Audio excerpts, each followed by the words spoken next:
That's pretty bad. It's hard to tell right now. We arrived just a few minutes ago, and it is total darkness here. Like, as soon as you get off the highway, enter Portage, it doesn't look like anything much has happened until you get a couple miles off the exit, and that's when the power goes dark. And then we pulled into the FedEx facility, which is behind me. I don't know if you could tell at all, but there is completely no front of this building. It was wiped out by some of those damaging storms that came through. In fact, while we were here, we ran into this gentleman here. I'll introduce him, Chris Burrows from South Haven Storm Chasers. Chris, you've been telling me you've been doing this for 20 years.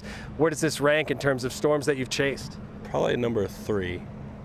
And what did you notice today? You said you started following right around 5:30 this afternoon. What were some of the spots that you saw where it hit the hardest? Well, here is one of them, just west of here a little bit, like maybe a mile. It got hit pretty hard. There's a lot of houses destroyed over there, a lot of trees that are just obliterated. Was it a clear path? Could you notice that there was obviously something on the ground doing this damage? Yes, I have drone video from the path of it. And you had a chance to kind of look that over. I mean, pretty extensive. What were some of the things that you noticed, like roofs ripped off, trees uprooted? There's trees uprooted, roofs ripped off, houses completely obliterated.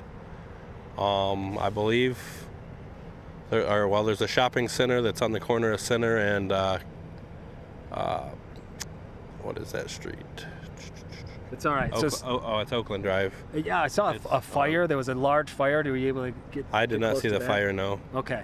So over here at the FedEx, you were telling me that you have a friend that's also coming up to help because there's possibly people still in there? Yeah, they dispatch Great Lakes drones. They're on their way here to do some infrared or thermal.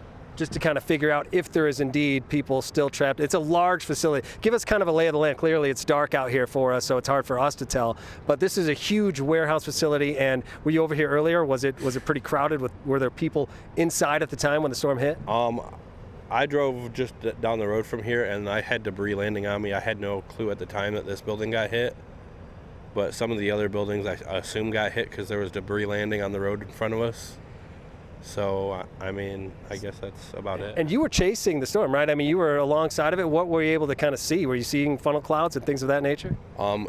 It was rain wrapped really bad. When it got over this way, you could see the funnel on it. It was a pretty big funnel.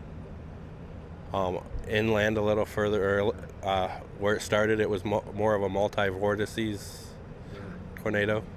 All right, well, I'm glad you're okay, Chris. Thank you for that. Thanks for that firsthand account. Again, we're outside of the FedEx building here where most of the damage is. Again, we're hoping to get some sort of confirmation that everybody has been accounted for. So far, the reports are one minor injury, and other than that, we're still waiting official word. They won't let us on property. We did try to go the other side. Spoke to some employees over at FedEx there, and they said that they couldn't comment at this time and that they asked us not to go on property. But we hope to learn more, bring you another live report coming up at 11 o'clock. Reporting live in Portage, Dave Spencer, Fox 2 News. Back to you. I know we just had boots on the ground there for a few minutes, but talking to Rich Luderman, thank goodness there were warnings that let people know that this was coming. Sometimes these tornadoes pop up. In this case, there was ample time for people to prepare, and I hope that's what we see happen here.